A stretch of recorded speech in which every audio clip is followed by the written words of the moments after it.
Bonjour, alors aujourd'hui, ouverture d'un colis, même si j'ai déjà ouvert, ouverture d'un colis qui me vient donc de Hachette Collection, et vous le devinez, il s'agit du colis du mois d'octobre qui concerne donc Warhammer 40 000 Imperium, voilà, et donc à l'intérieur nous avons des pubs. On va en profiter quand même.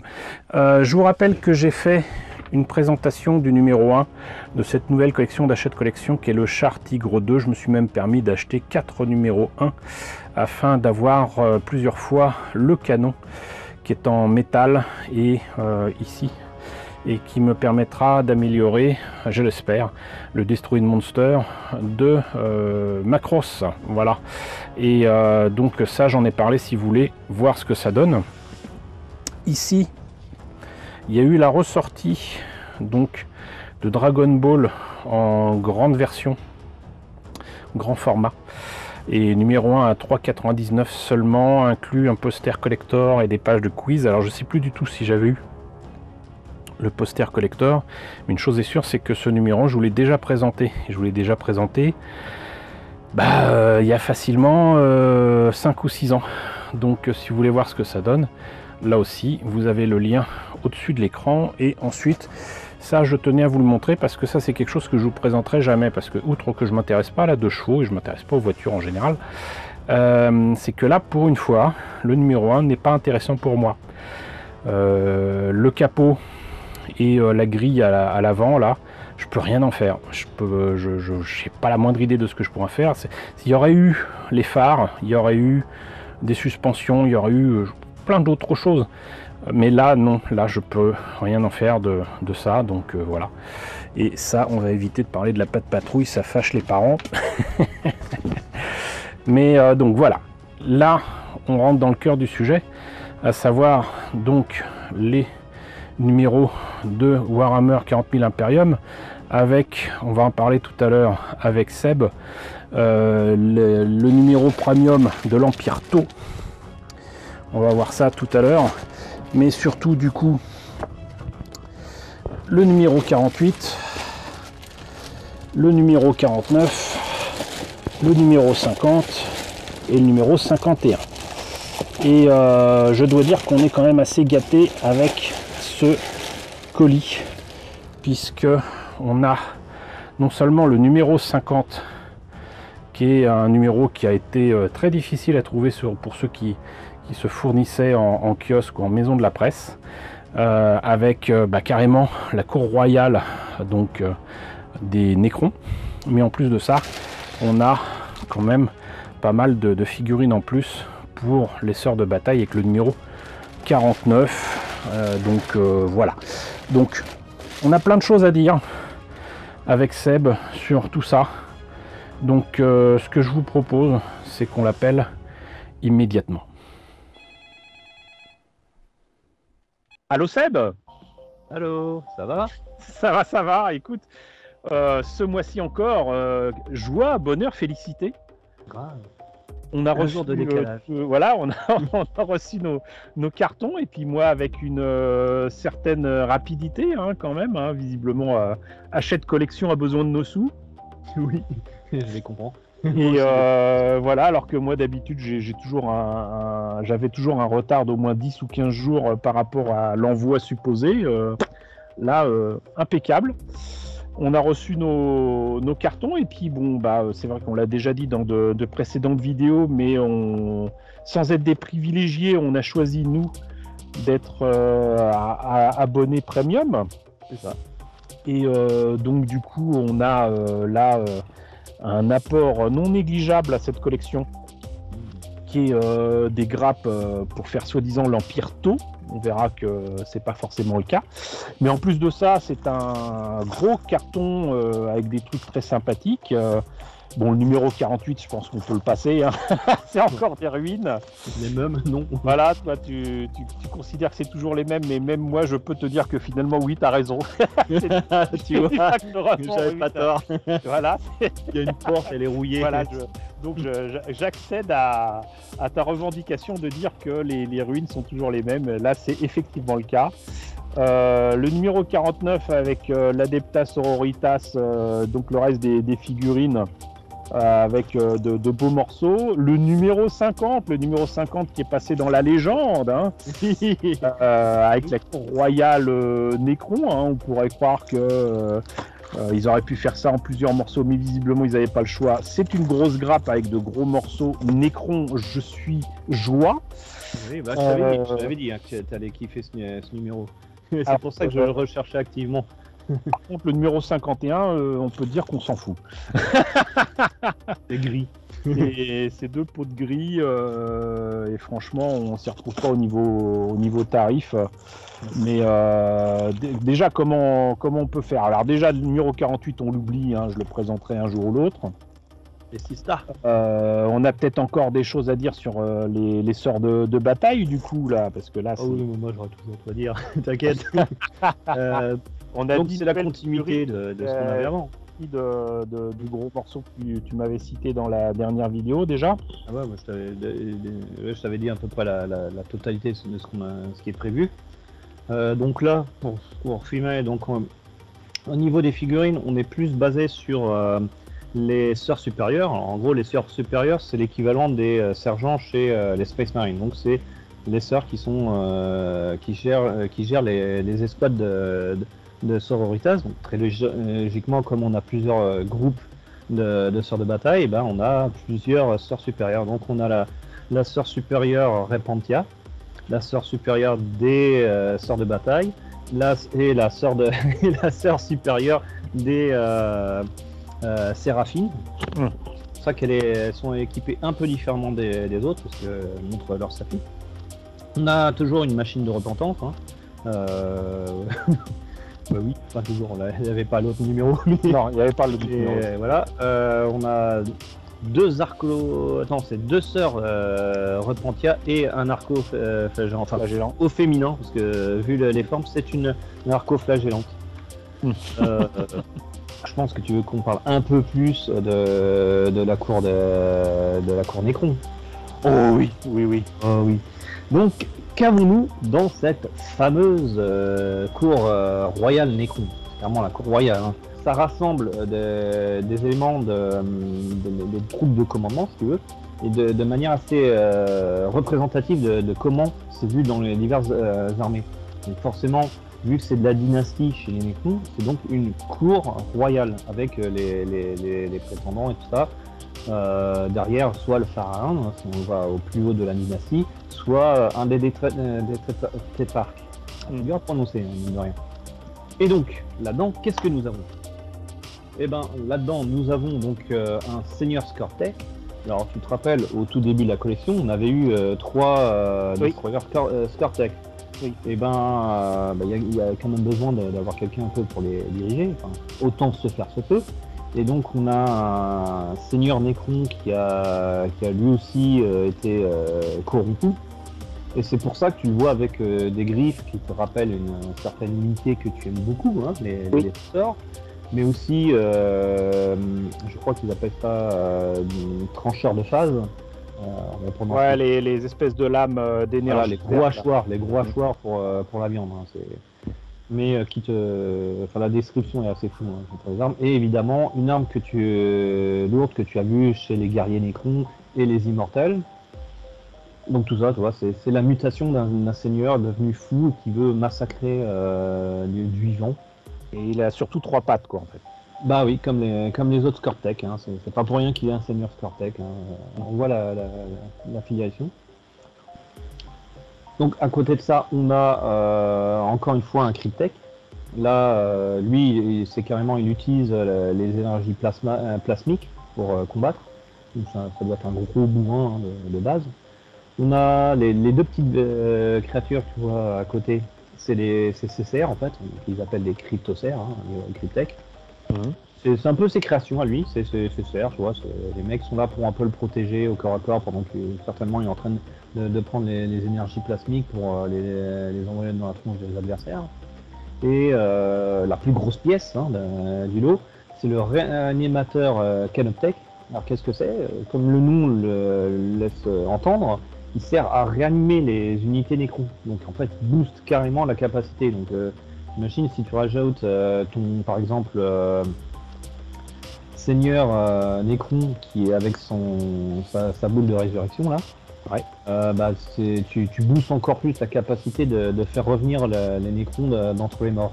Donc c'est surtout une arme de défense, mais qui est là pour justement rendre encore plus dangereux les Necrons, puisqu'ils reviennent encore et encore à la vie pour massacrer leurs ennemis.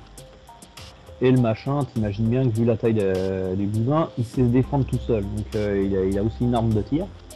Et aussi, ses pattes peuvent servir à ne serait-ce qu'écraser les adversaires. Il a aussi un frère, je l'appelle frère, mais c'est la sentinelle Canoptech qui, elle, abandonne une capacité de résurrection pour une arme de destruction, peut-être pas massive, mais qui peut transformer en scorie les véhicules adversaires. Ce qui n'est pas le cas de notre réanimateur, mais ils peuvent déjà faire des bons dégâts chez les ennemis. Je crois même qu'ils décomposent la matière organique pour éventuellement la réutiliser en faisant des micro scarabées Canoptech pour réparer les autres Necrons. D'accord. Mais celui-là, on l'a pas dans ce groupe. Alors la sentinelle, on l'a pas. On a son frère qui est le réanimateur Canoptech. C'est juste pour dire que tu as des grands échassiers comme ça. Tu en as plusieurs types dans l'armée Necron. Ok. On n'aura pas nécessairement dans cette collection. Non, on n'en aura pas. De sentinelle Canoptech, il n'y en aura pas. D'accord. Par contre, ce numéro 50, je disais qu'il était rentré dans la légende parce que c'est un numéro qui visiblement a vite disparu des lieux de vente quand il y en a encore en maison de la presse et en kiosque. Tout le monde le recherche activement et d'après ce que tu m'avais dit, c'est normal parce que c'est une grappe et un ensemble. La cour royale, normalement, c'est pas 11 €, c'est plutôt proche de 100 quoi. Non, c'est carrément 100 €. 100 €, allez hop. Donc de base, parce que c'était à 10 €, c'était à la base c'était toujours à 10 € les numéros. Donc c'était un dixième du prix. Non, là c'est à 10,89. Oui, dans notre truc, mais quand ils l'ont sorti en kiosque, il était encore à 10 €. Non, ils changent pas les prix comme ça. Je t'assure que c'était 10,89 dès le départ et c'était passé à 10,89 à partir du 45 de mémoire. De toute façon, ils peuvent pas changer les codes barres comme ça. Oui, t'as raison. De toute façon, de base, oui, ça a dû me sauter à l'évidence ou quoi. C'est juste que comme ça faisait un moment que j'avais pas acheté en kiosque de numéros, le dernier que j'avais pris c'était mes Skitari. Donc eux, il était bien encore à 10 €. Oui. Et après, j'ai pas racheté autre chose parce que les choses qui me. Je dis 11 €, mais en fait c'est 10,89. Ça n'a pas tant augmenté que ça. Ça va. Mais bon, on a arrondi à 11 €. On a arrondi à 11 €. En attendant ce numéro 50, on est d'accord que ça a disparu des lieux de vente très très rapidement et moi je l'ai carrément pas vu, tu vois. Donc, si c'était à 100 € en boutique, ça fait sens. Mais et très logiquement, de toute façon, en kiosque, il y a un certain nombre de numéros là qui arrivent petit à petit, qui vont très vite partir parce que c'est vraiment les meilleures occasions qu'on pourra avoir. Donc c'est assez logique. Il y a des gens qui vont se jeter dessus. Même sur journaux.fr. Même sur journaux.fr, ça n'y est plus. Ah oui, non, mais très rapidement, ils en ont eu. Voilà, ils n'en ont plus. Très rapidement. Et donc, ce numéro 50, très intéressant, est suivi par un numéro 51 qui, lui, ne l'est pas du tout. On disait tout à l'heure, c'est des pots de gris, gris beige, avec du palide Wish Flesh qui est volontiers pris pour faire la peau des morts. Et du Dawnstone qui est plutôt fait pour faire justement presque du grès, quoi, de la pierre. Ouais. Et ces deux pots de peinture qui chez Games Workshop coûtent 3,60 €, ce que je trouve déjà assez abominable. Mais du coup, ce numéro 51 à 11 €, on devine bien que c'est pas la joie au niveau rapport qualité-prix, quoi. Mais nous, comme on est premium, comme on est premium, c'est pas qu'on s'en fiche, mais l'intérêt de ce gros colis qu'on a reçu, parce qu'il était vraiment très gros, c'est quand même donc ce supplément réservé aux abonnés premium comme nous deux, avec cette fois-ci donc des éléments des grappes de l'Empire Tau. C'est ça. On entend enfin le bien suprême, le Tova comme on dit. Voilà, et c'est pas quelque chose qui est lié à cette collection Imperium, puisque c'est pas une armée qu'on est supposé voir dans cette collection, mais c'est des personnages, des figurines que je connaissais pas et que je suis ravi de découvrir, même si visiblement c'est pas de première jeunesse. Hein. Pas de première jeunesse, mais c'est pas non plus extrêmement vieux, parce que la plus vieille grappe de figurines, c'est pour les unités, comment ça s'appelle, Steels. Je vais pas donner le nom en entier, parce que c'est VK quelque chose. J'ai du mal avec ce genre de noms qui sont des lettres et des chiffres, hein. On va pas se mentir. Mais en gros, c'est des exo-armures d'unités de reconnaissance. Et c'est on va dire, le plus petit niveau d'exo-armure chez le Tau. Alors qu'est-ce que c'est les exo-armures? Fondamentalement, ce sont des exosquelettes en gros. Et les Tau développent beaucoup d'armures qui sont de plus en plus grandes selon les utilités. Et en gros, ça va de simples exo-armures, grosses armures quoi, de combat. Celles-ci, les Steels, comme le nom laisse préfigurer, c'est pour se rendre invisible, etc. Et on peut avoir carrément des robots géants de la taille des titans, littéralement, ça reste des exo-armures. C'est vraiment une suite d'armures. Les Tau étant un niveau de technologie qui avance extrêmement vite. Alors ils n'ont pas encore rattrapé le niveau de l'Imperium. Mais c'est une toute jeune race hein, dans la galaxie et ils ont vraiment un niveau de développement technologique qui est fulgurant. Et ils sont extrêmement malins et tout ça. Alors, nos amis les Tau, enfin, nos amis, ça dépend de quel point de vue, mais les Tau, donc, c'est un système de caste. Donc, les guerriers, qu'on appelle guerriers du feu, sont de la caste du feu, on devine. Ceux qui fabriquent les constructeurs, etc., c'est la classe de la terre. Les diplomates, parce que la diplomatie est extrêmement importante dans la culture Tau, c'est la classe de l'eau. Et ceux qui pilotent les avions, les vaisseaux spatiaux, c'est la classe de l'air. Mais vient s'ajouter une cinquième caste, qui est la caste des éthérés. Alors, tout cela est élémentaire, donc. Voilà, c'est exactement ça. Et donc, en fait, les éléments que l'on a dans ce numéro, c'est extrait, je pense, de la patrouille Tau, dont il manque justement, ça tombe bien, l'éthéré dont je parlais, et une autre exo-armure qui sert justement, c'est à peu près l'équivalent d'un Dreadnought hein, chez les Space Marines si tu veux. Ok. C'est une unité qui va servir d'appui-feu lourd pour les unités qui sont là. Donc on a évoqué la patrouille de reconnaissance et d'attaque surprise des Steels, qui sont les trois plus gros Tau qu'on a dans notre envoi. Ouais. On a évidemment une patrouille, une escouade de guerriers du feu Tau. Donc c'est l'unité de base des Tau qui ont pas mal d'options, puisqu'ils peuvent avoir un fusil qui sert à tirer à distance et qui fait très mal, et un autre fusil plus compact qui tire à plus courte distance. Donc qui sont comment il s'appelle ça, ouais, une Breach Team si vous voulez. Ouais. Et en gros, c'est ceux qui combattent en intérieur, dans les couloirs des vaisseaux, des choses comme ça, mais en gros, ils peuvent gérer un combat à plus faible distance, sachant que les Tau sont vraiment une race de tireurs à bonne distance, mais pour pas se faire trop avoir par surprise, ils ont développé évidemment avec le temps des équipes plus promptes à combattre pas au corps à corps, mais en tout cas à une plus faible distance. D'accord. Évidemment, pour diriger tout ça, on a une unité de commandement quand même. Donc c'est le sabre du feu. Donc c'est celui qui est tout simplement en train de brandir son arme de corps à corps dans son fourreau, mais en l'air, tu vois, pour provoquer l'ennemi.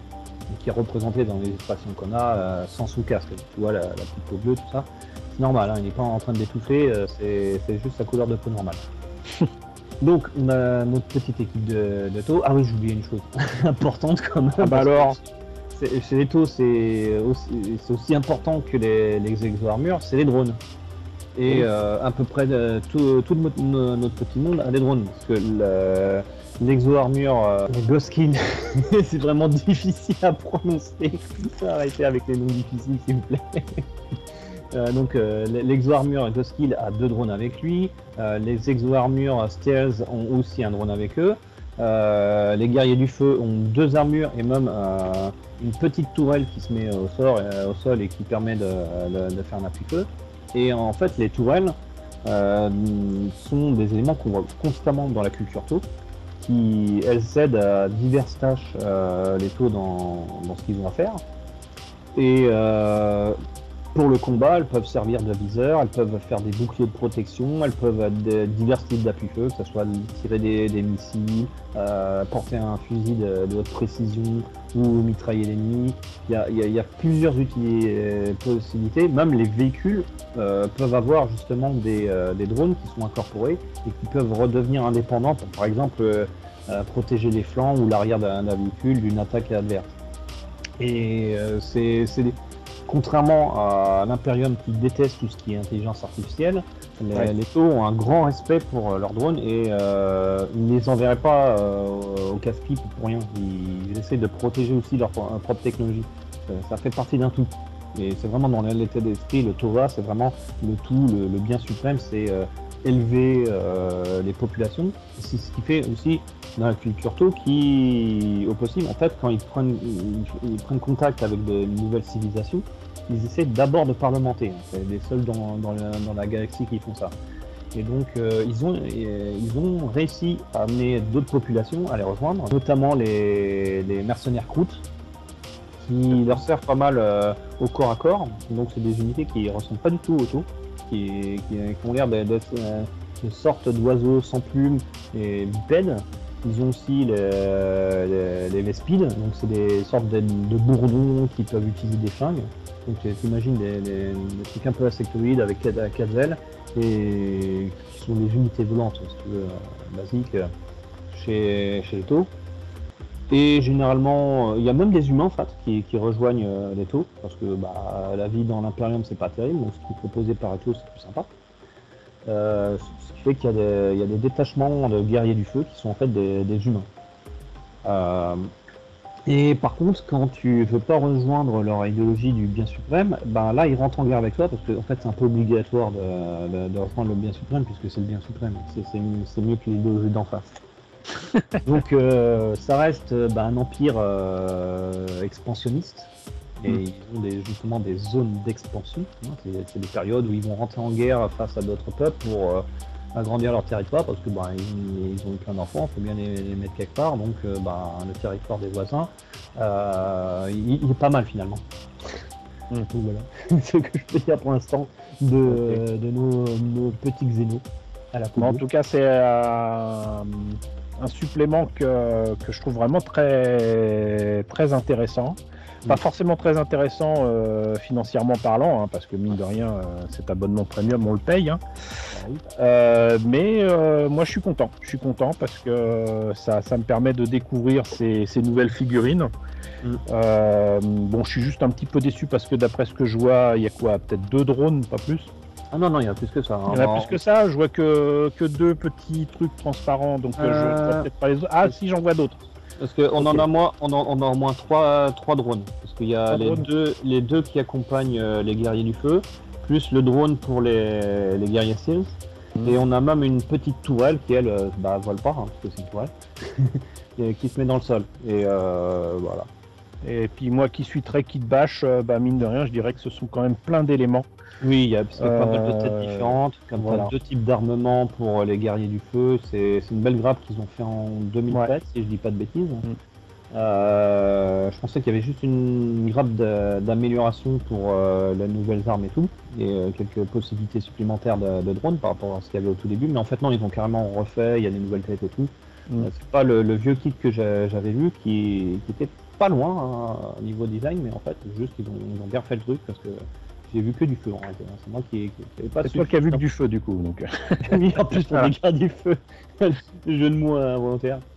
Après, Mais ouais, non, mais niveau inspiration, tiens, pour revenir, parce que mine de rien, les taux prennent pas mal d'inspiration de la culture japonaise, hein, c'est un peu des samouraïs du futur, et donc ils ont vraiment beaucoup de méca, hein, comme on le disait. D'ailleurs, c'est ce qu'on voit sur l'illustration du fascicule. Dès que j'ai vu le machin, j'ai pensé non seulement à Battletech, mais au Battletech qui s'inspirait déjà beaucoup de design de Macross. Sachant que ça, c'est l'un des plus vieux designs d'armure, d'exo-armure. Là, moi, je vois une Valkyrie, mais en carré, quoi. Ouais, c'est très carré, mais c'est là les vieux designs, parce que tu verras d'autres ont un style un peu plus arrondi, mais quand ils ont introduit les taux toute fin des années 90, enfin non, début des années 2000 carrément, parce que la fin des années 90 c'était Starcraft. Je repense aussi à Starship Trooper, qui est déjà le bouquin d'origine, qui est une grosse inspiration de pas mal de choses, hein, parce que mine de rien, les grosses armures c'était dans le bouquin d'origine. Oui. Le terme Space Marine apparemment vient du bouquin aussi.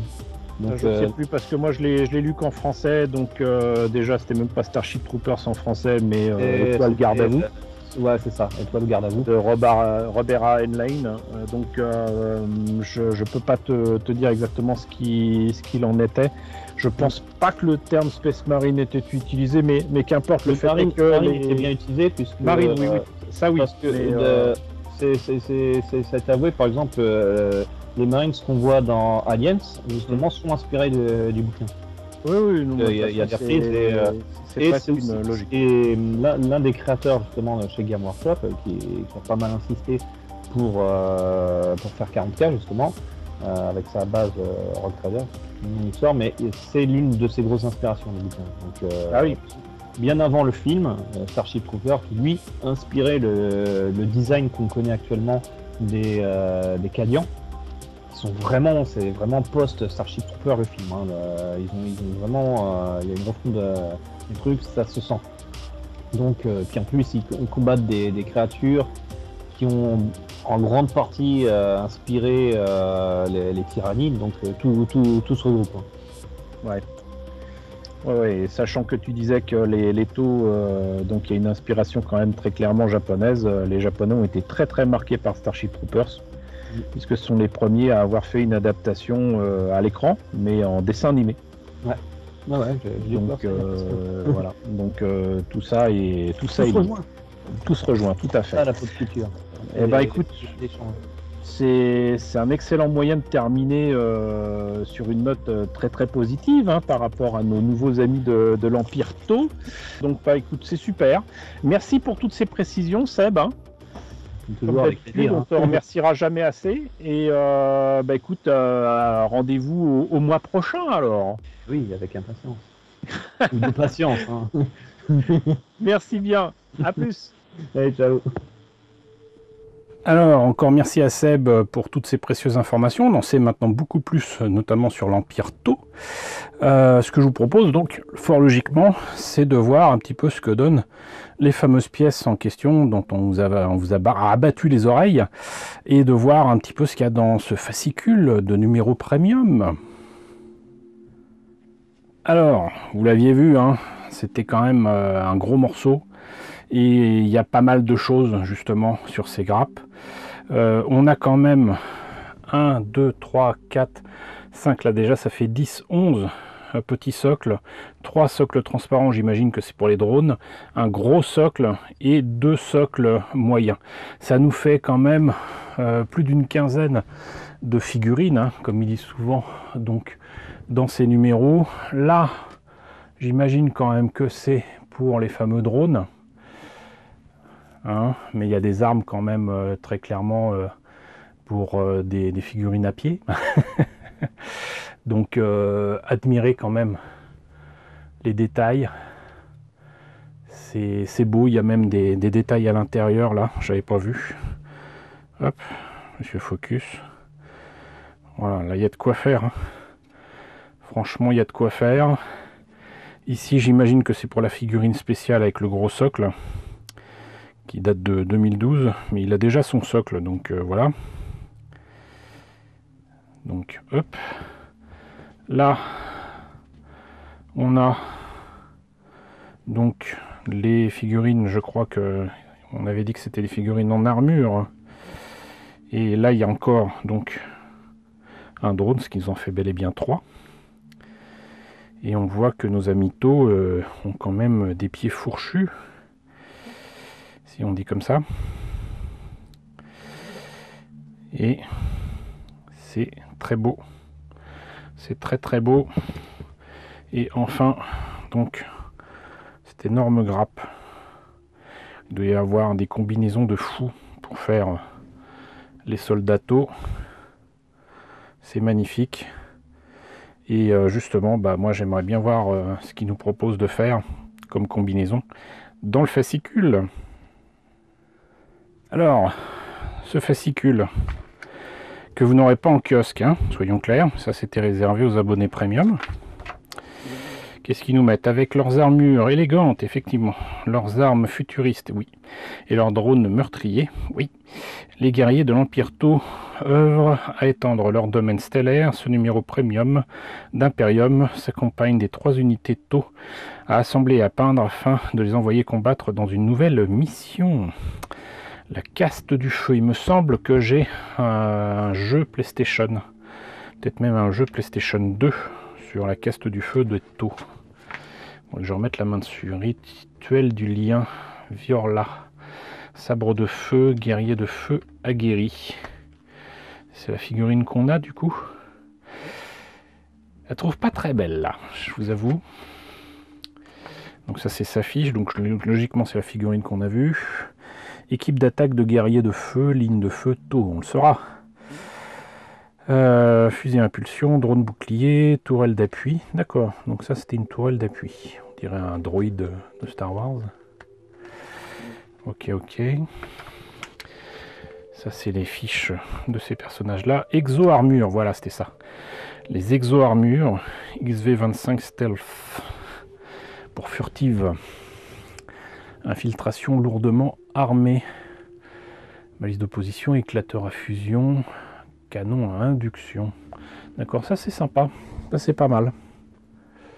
D'accord. Et donc assemblage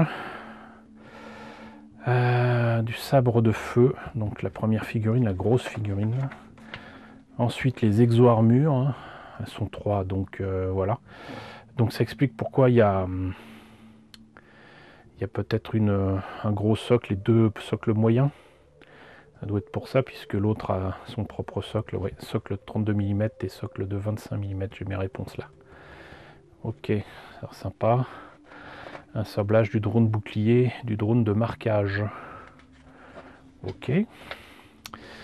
Et assemblage de la tourelle d'appui tactique. Et guerrier de feu. Donc il y en aurait 7. Non, c'est ça, 7A, 7B, 7C. D'accord. Donc ça dépend en fait des membres inférieurs qu'on utilise. D'accord. Et il y a différentes options effectivement de tête, de casque, d'armes. D'accord. Et il y a 9 figurines en tout, au final, quoi qu'on choisisse comme option. Ok. Donc peinture. Là, c'est tout ce qu'il y a utilisé. Il y en a un paquet maintenant. Hein, de peau qu'on a reçu effectivement. Couche de base, alors c'est toujours les mêmes problèmes. Mettre des couches et des couches et des couches. Et puis en plus, mettre du blanc sur un truc qu'on a déjà peint en noir. Encore une fois, ça ne rime à rien. Mais effectivement, le blanc, ça fait partie des couleurs, sauf quand elles sont très couvrantes. La Ceramic White, il me semble qu'elle est très couvrante chez Citadel, c'est à revérifier. Mais vous ne pouvez pas espérer qu'une peinture blanche soit couvrante dès le premier coup de pinceau. C'est pas possible. Mais là, très clairement, vous voyez, je mettrais un coup de bombe de blanc. Pas de noir. Le noir, je le ferai au pinceau après. Donc c'est essentiellement du blanc, c'est ce qui me fait un peu peur avec les taux là. Je les voyais plutôt couleur sable, couleur beige. Visiblement je me trompais. Par contre sur du blanc, si vous mettez du blanc d'abord, Mettre du rouge après, ça fait sens, parce que là, du coup, même au premier coup de pinceau, le rouge se voit. Et faire ça au pinceau, par contre, ça doit pas être évident. Les ombrages, ok. Les effets d'usure, toujours ok. Mais quelque chose me dit que je ferai pas ça comme ça. Toujours les effets d'usure, les réaux. Ok, ok. Et donc galerie finale là pour les exo-armures. Une fois fait le soclage et tout. Bah écoutez, c'est pas mal. C'est pas mal. Vu comme ça, c'est pas mal. C'est beaucoup trop propre. C'est pas du tout comme j'imaginais les taux si je me fie aux souvenirs que j'ai du jeu vidéo. Moi, pour moi, les taux, c'est plutôt ça. Voilà. Plutôt couleur sable. Voilà. Pas le mytho. Et équipe d'attaque, sabre de feu. Et en terre sainte. Ok. Bon, bah voilà. Écoutez. C'était donc le numéro premium de l'Empire Tau. Je suis bien content de l'avoir reçu, je suis bien content de vous l'avoir présenté. Encore merci à Seb pour toutes les précisions qu'il nous a données sur ces éléments du jeu Warhammer 40 000. J'espère en tout cas que tout cela vous a intéressé. N'hésitez pas à me dire ce qu'il en est dans la section commentaires, n'hésitez pas à liker, n'hésitez pas à partager, n'hésitez pas à vous abonner si ce n'est pas déjà le cas. Coucou aux nombreux abonnés qui nous ont rejoints ces derniers temps, bienvenue ici, coucou aux grands anciens qui me suivent depuis 7 ans, merci à tous de votre fidélité, merci à tous de votre soutien sur Tipeee et sur Paypal, surtout prenez soin de vous. Je vous laisse avec la liste des contributeurs de la chaîne et je vous dis à très bientôt pour la présentation d'un nouveau numéro de Warhammer 40 000.